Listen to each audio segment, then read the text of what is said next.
اعوذ باللہ من الشیطان الرجیم بسم اللہ الرحمن الرحیم السلام علیکم ورحمۃ اللہ وبرکاتہ۔ پیارے بچوں، پھر سے میں آپ کا استقبال کرتی ہوں digital social science YouTube channel پر۔ Myself am Rukhsana, assistant teacher of Ghalib high school Bellary.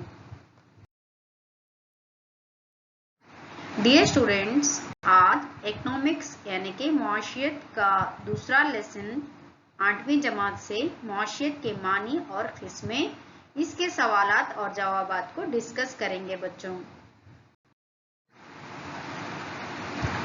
پہلا بلینک، اقتصادی طریقہ کار ڈیش شعبے کے روپ سے تعلق رکھتا ہے۔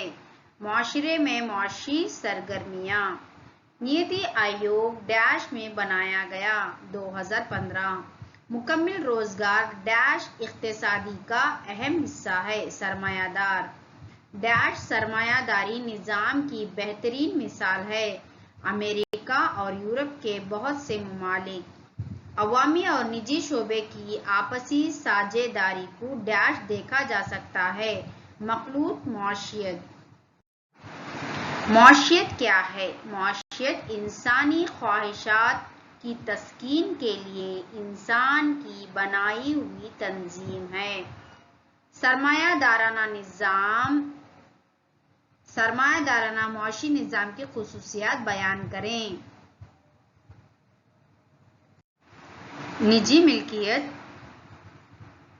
انٹرپرائز کی آزادی، انٹرپرینیئرز کی آزادی، صارفین کی خود مختاری، منافع کا مقصد، مقابلہ بازار اور قیمتیں، حکومت کی مداخلت کی عدم موجودگی۔ سرمایہ دارانہ نظام کے نقائص کیا ہیں؟ یعنی کہ ڈیمیرٹس کیا ہیں؟ سرمایہ دارانہ نظام منافع پر مرکوز تھا۔ یہ کھپت پر زور دیتا ہے۔ یہ ہمیشہ اس بات کی ضمانت نہیں دیتا کہ کسی شخص کی بنیادی ضروریات پوری کی جائے گی۔ اجارہ داری یعنی کہ مونوپولی۔ منصوبہ بندی کیا ہے؟ منصوبہ بندی کا طریقہ کار حکومت ترقیاتی منصوبے تیار کرنے اور معیشت کی ترقی میں نجی اور سرکاری شعبوں کے کرداروں کا فیصلہ کرنے کے لیے استعمال کیا جاتا ہے، جبکہ سرکاری شعبہ حکومت کے براہ راست کنٹرول میں ہے اور پیداواری اہداف اور وضع کردہ منصوبوں کے مطابق کام کرتا ہے۔ نجی شعبے کو قومی ترجیحات کے مطابق کام کرنے کے لیے مراد معاونت اور سبسڈی کے ذریعے مدد فراہم کی جاتی ہے۔ معیشتوں کو ترقی کی سطح کی بنیاد پر کس طرح درجہ بندی کی جاتی ہے؟ اس طرح ترقی کی سطح کی بنیاد پر معیشتوں کو دو زمروں میں تقسیم کیا جا سکتا ہے۔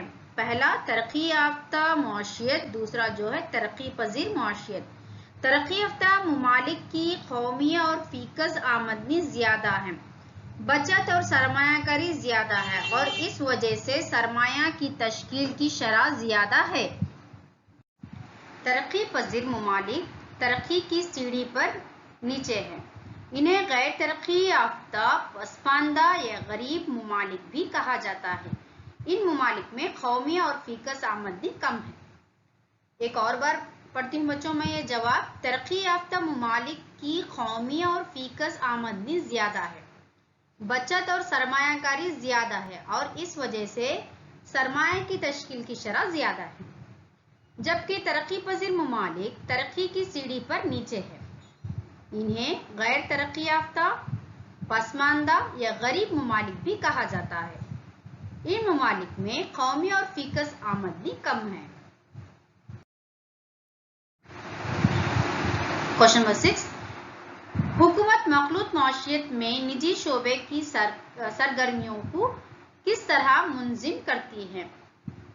ہندوستانی حکومت کی جانب سے تشکیل دی گئی 1948 اور 1956 کی صنعتی پالیسیوں میں سرکاری اور نجی شعبوں کے بقائے باہمی کی فراہمی کی گئی تھی، جس میں سرکاری شعبے کے لیے بڑا کردار تھا۔